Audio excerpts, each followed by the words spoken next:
Hello, and thank you for joining me today for Real Estate, Religion, and You. My name is Dr. Sylvia Black, licensed real estate broker with Affordable Homes and Apartments, right here in West New York. And I'm licensed to preach and I'm ordained as a minister. And I'd like to thank you for joining me today for Real Estate, Religion, and You. Now, today, I know last week I talked a little bit about a book that I was writing, and was inspired to put this book together because I got such a tremendous response.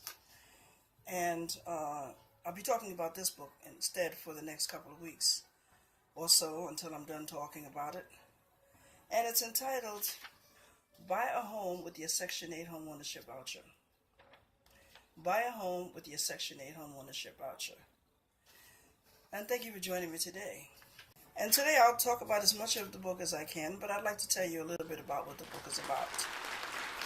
And this book is available on Books Galore and more. And thank you for joining me today. Now, the book basically, like I said, it only talks about Section 8 Homeownership Voucher Program. That's the only thing that it talks about. Home ownership and Section 8 buying a home. All right, it talks about I'm going to talk a little bit about what Section 8 Homeownership Voucher is, eligibility requirements for home ownership, employment requirements, home ownership counseling. Okay, I'm going to talk a little bit about some frequently asked questions, home ownership expenses. I'm going to talk about what your portion would be as a homeowner. Okay, then there are other programs, other government programs that are actually government discount home buying programs that I'm going to talk about. It'll talk about how you can actually own a home through these particular programs, okay? And they're sort of like they're discounted programs that are offered through various government agencies, okay? And I want to thank you for joining me today for Real Estate, Religion, and You. Okay, and we're going to talk about some of the different home ownership programs that are available through different government agencies, okay? Buying a home. Now, this specifically, I'm licensed real estate broker of Affordable Homes and Apartments. Okay, at Affordable Homes and Apartments, we sell homes. I specialize in foreclosures, properties that are below market value. I like selling properties that are below market value because actually it was one of my first homes. My first home was a government home that I purchased. And it brought, lots of enjoyment for me. I was really happy and pleased with it. I was glad that I purchased it. But I was able to purchase it at, pretty much almost nothing. But what happened, I had to put some work into it, okay? I either had to do the work myself, I had to hire someone to help me do it, or I would have to hire a contracting company. And I pride myself being able to do some of the work of the house, because when you look at a house after the work is done, you can say, wow, I did that. I put those kitchen cabinets in. We put that flooring down. I put that floor. I put those wall panels on. The wall paneling on. I mean, if you really get ambitious, you can start. Hey, I went up on that roof, honey, and I fixed the roof. I did the siding on the side of the house. One thing I will not mess with, and that's electricity. Water, I can mess with. I'll put some pipes together. I'll screw them and whatnot, cut them and what have you. The worst, I don't like asking that question, but the worst that'll happen is that you'll have a leak. Thank God for windows, otherwise you'd have a flood. But electricity, you get shocked, honey, and that's it for you. I don't think there will be no coming back from that. Okay. So my goal is to stay alive, okay, as long as I can. Now, I'll explain to you about homeownership voucher, okay, what it is. And then we get into the logistics of actually owning a home. Now I always say my philosophy, my motto, I guess you could say, is an educated consumer is my best customer. Okay, if you're an educated consumer, you my best customer, honey, because we can talk. You know, um, it also that means that you're interested in learning. You want to better yourself. You're interested in finding out about these programs, about how you can better yourself. And your family. You and your whole family will actually benefit from it. You won't be the only one to benefit. I mean, but owning a home is so rewarding because it's such a wonderful experience to actually own something. To own your own home. Yeah, I own a car. Most people do own cars. You and the finance company, okay. Even if you're mortgaging the home, and if you look at some of my videos on YouTube, just go to my YouTube channel at Affordable Homes and Apartments, and you'll see some of the videos that I've talked about in terms of financing programs, mortgages, choosing the mortgages right for you. And I'm going to continue going over and start, talking about some more of that kind of stuff as we continue and progress in, in real estate. And I particularly want to talk about it. I was just led to talk about this because it just seemed like very appropriate. I gotten such a tremendous response from my YouTube channel, from my,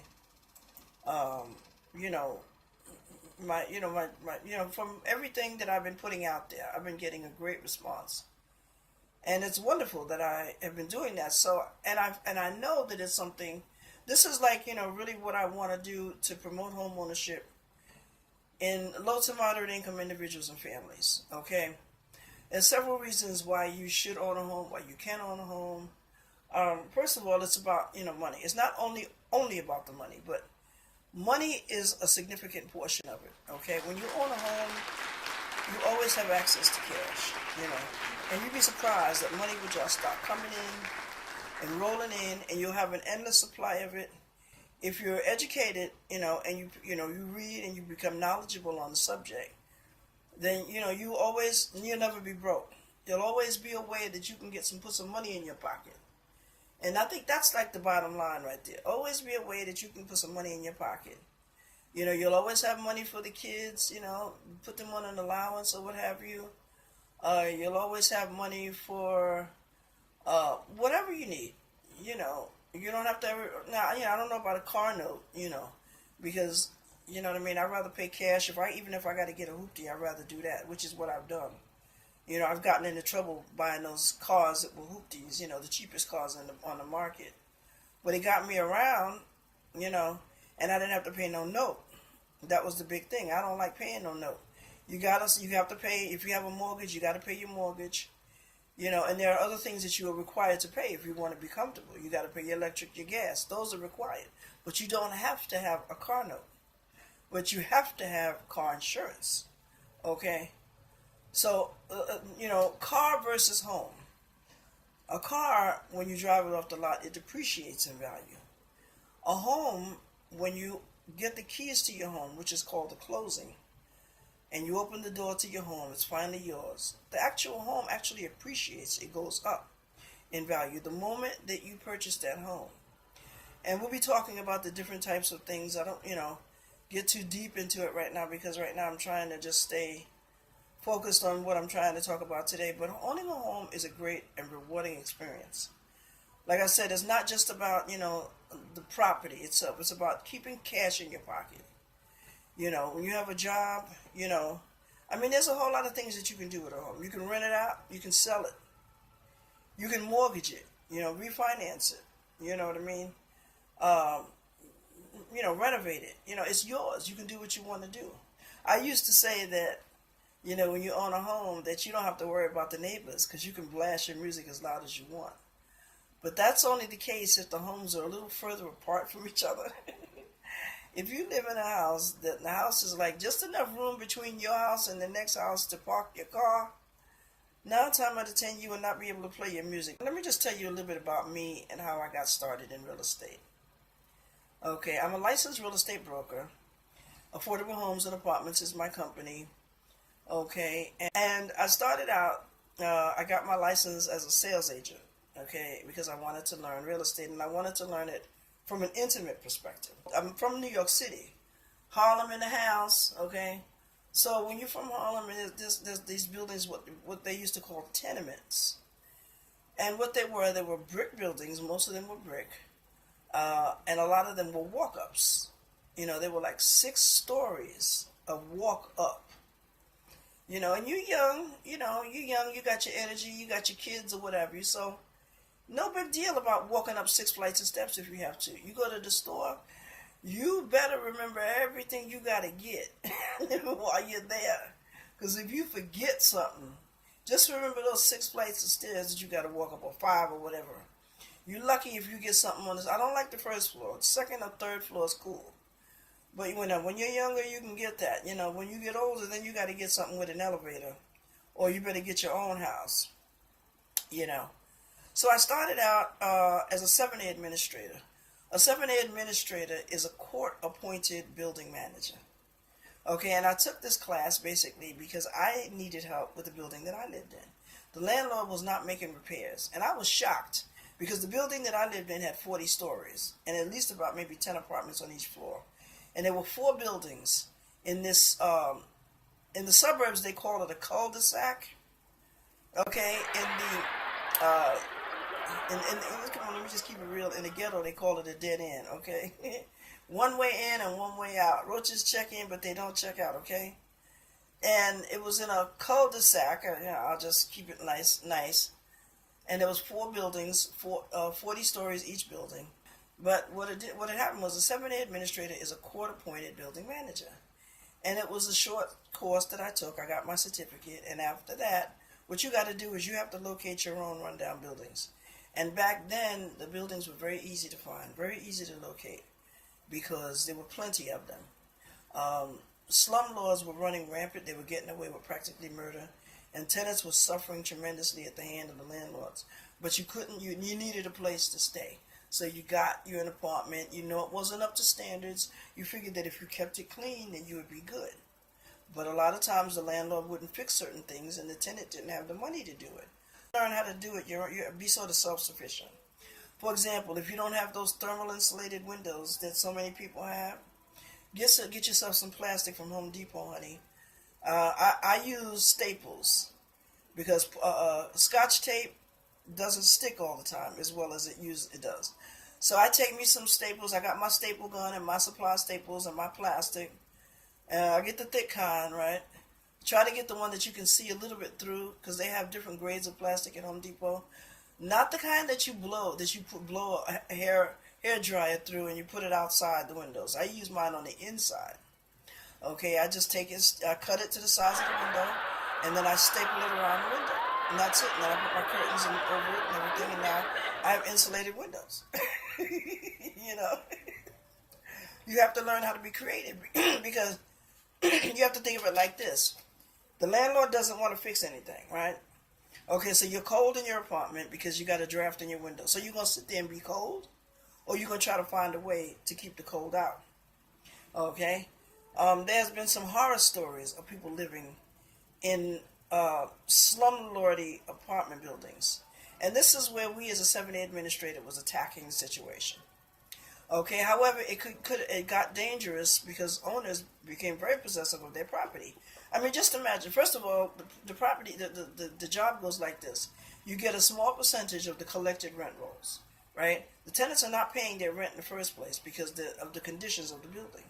So the landlord is getting whatever rent he can get, and he's putting that in his pocket, trying to pay his taxes or what have you. Now, with 7A administrator, once you get the certificate, now we're authorized to go in and manage the property. Okay, we locate the rundown buildings. Okay, then we organize the tenants. I have a book for you on that. Okay, which I talked about, tenants' rights. That's also available on Books Galore and more. Okay, and I organize the tenants, form a tenants association, and then we get at least 1/3 of the tenants to sign a petition. And then we take it to court, and then we petition the judge to have the landlord removed from active management of his or her own building. And then I, as a 7A administrator, would hopefully be appointed in that building. Now, when I first started out, there was so many buildings, forget it. There was you just look around and there was all these buildings, At that point, when I was doing that, it was considered an eyesore. And then not too long after that, maybe 5-10 years after that, once I became licensed as a real estate broker, All of a sudden now these buildings become an investment opportunity. And you have all of these investors coming from out of town. They want to buy these buildings. But you know what happened was we had a mayor, David Dinkins, and he was an African American. And he was smart. He started buying those buildings up, renovating them and fixing them up and providing decent housing for low to moderate income families that were getting Section 8 and not Section 8, but predominantly Section 8. So these buildings that he would buy, they now belong to him. Okay? And so that's what he was doing. He was going around building up, fixing up, buying these buildings, fixing them up. And honey, sure enough, that's when all of a sudden these investors from all over these other big cities come to New York City and they want to buy these buildings. Now they come into the Bronx. Now it's no longer an eyesore, some place that they want to stay away from. Now they want to flock to it. Okay, so I got my experience as a 7A administrator. I started out, and that's a court-appointed building manager. So I went straight from being a 7A administrator right to being a licensed real estate broker. Because when I first wanted to buy a home, I didn't buy a home until I became licensed as a broker. Why? Because when I would go around to these real estate companies and I would ask them questions about the programs that I learned in my sales class, they would look at me like I had lobsters coming out my head. And the reality of that is that I was giving them information and I didn't want to do that. So I needed to be as self-sufficient as I could. Because more than likely they was going to try to show me houses that were going to cost an arm and a leg. And I wanted to buy something as cheap as I possibly could. I don't care how much work it needs. And a lot of times people will try to discourage you if you want to buy a rundown house. I don't want to say rundown, but a house that needs work, you know. It could be in a specific area where you could get some financial incentives. And these are the things that I have researched over the years, and I found out where the money is, who's eligible for it, how to qualify for it, and to put some of it in my pocket, okay? So I want to share a lot of this information with you. This book that I'm talking about today is Buy a Home with Your Section 8 Homeownership Voucher. Buy a home with your Section 8 Homeownership Voucher. Now, there are two different types of voucher that refers to this. There's a rental voucher, which is what you get when you rent a house or an apartment from a landlord, right? And generally, your portion as a tenant is 30%, right? Sometimes you pay nothing at all depending on the rent. I know I used to work for a landlord, and he used to have 4-bedroom apartments. You probably remember me, whatever, maybe. Mostly on the east side. And he would rent out 4 bedrooms, and he would charge a low rent. Okay, this rent was actually covered completely by Section 8. Okay, if the Section 8 will tell you how much rent they will pay. And sometimes landlords will go over that. And then the tenant now will have to pay 30% of whatever the rent is to compensate for the balance of the rent that the landlord is charging, right? So now that's a rental voucher. Now a home ownership voucher is something that you get, that you qualify for, that helps you to purchase a home. Okay, and generally again, the mortgage payment that you as a Section 8 homeowner would pay is generally 30% across the board. Okay, so we're going to start talking numbers in next week, a couple of weeks. Maybe I'll be doing some workshops. I'll have some live webinars, have some seminars and some videos that you can go online for. But you can view all these videos for free right on my website, my YouTube address at Affordable Homes and Apartments. Okay, Affordable Homes and Apartments, completely spelled out, everything spelled out. My website is affordablehomesandapartments.net. So you can look and view a lot of my other books. If you want to purchase, if you want to obtain a copy of any one of my books, the books are available on Books Galore and more. And there's information on there. I have videos on there. I have books. Most information that you need will be on the websites, either one of those websites or YouTube. And all of that's completely free. Okay? Now, just to briefly talk to you about the Section 8 Homeownership Program. If you wish to purchase your first home but need help with meeting your monthly mortgage and other homeownership expenses, there's a program that will help you. And it's called the Section 8 Homeownership Voucher Program. Now, if you are currently a participant in a Housing Choice Voucher Program, which means that if you're getting Section 8 to pay your rent, and you receive rental assistance, your voucher can buy your home, and you can receive monthly assistance in meeting your home ownership expenses if your local government agency participates in the Homeownership Voucher Program, and you meet income and eligibility requirements. It's not like you got to be making a lot of money, because that's not the case. Eligibility requirements in this case is meaning that you cannot make too much.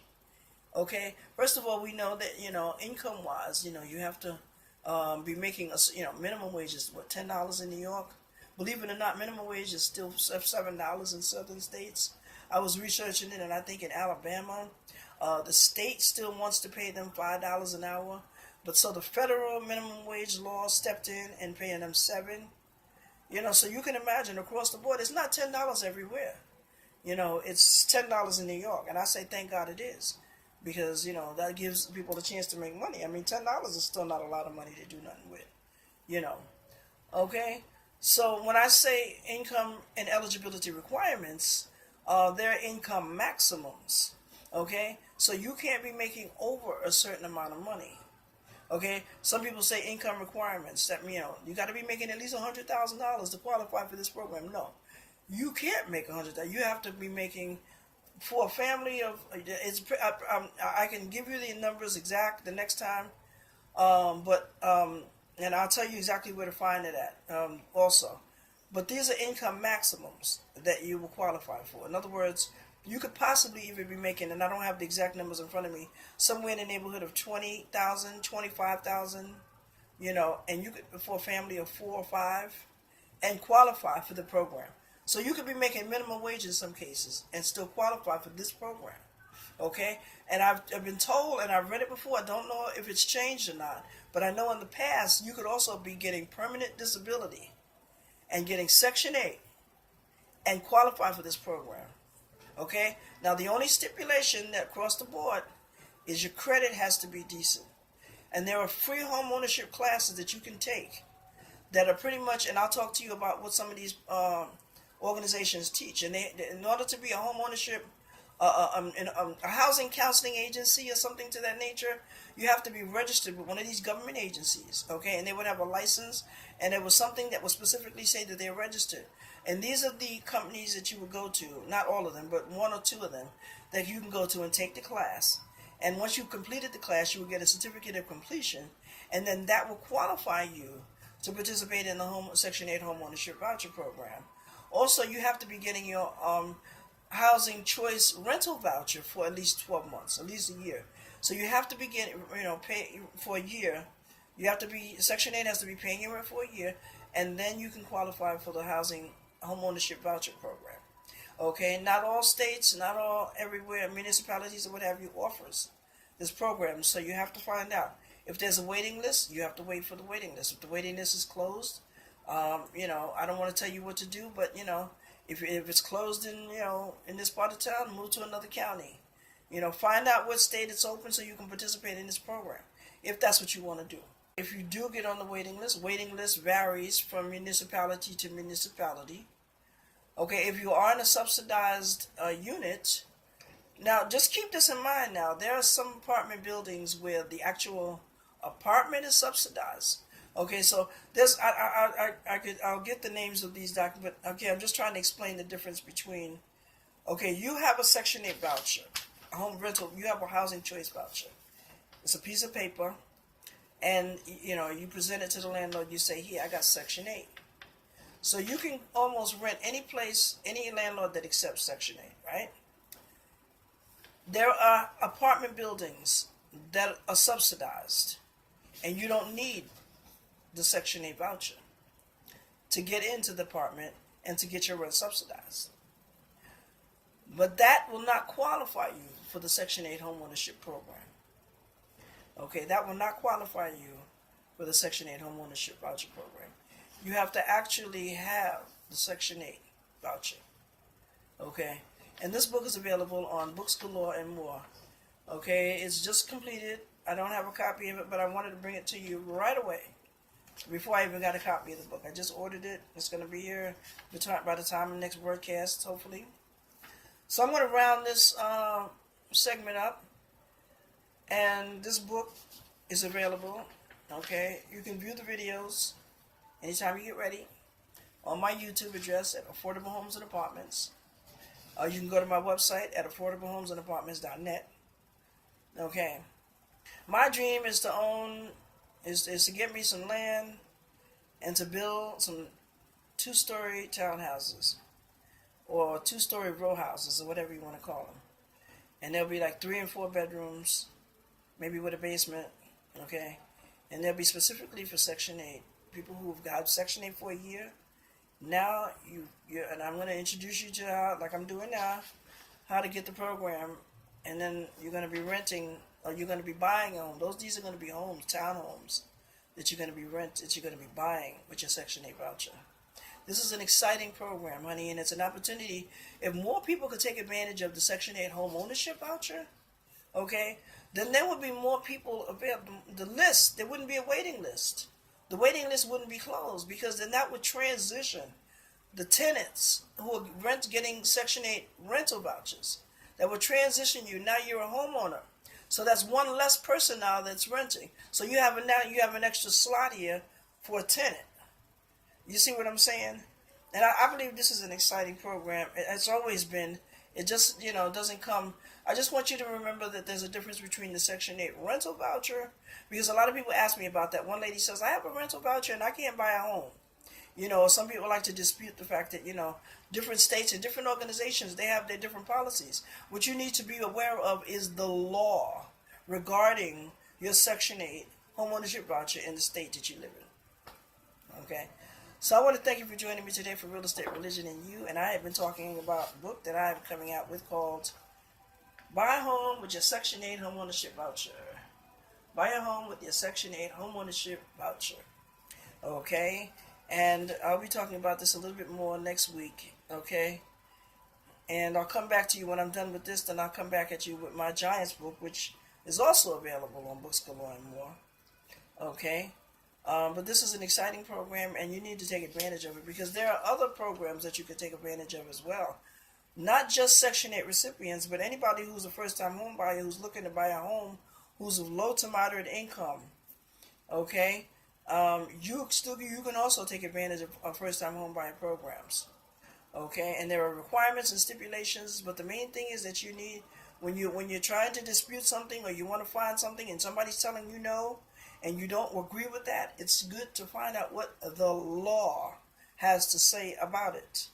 Okay, and this is an excellent book to get started with. Buy your home with the Section 8 Homeownership Voucher. Okay? And I want to thank you for joining me today for Real Estate, Religion, and You.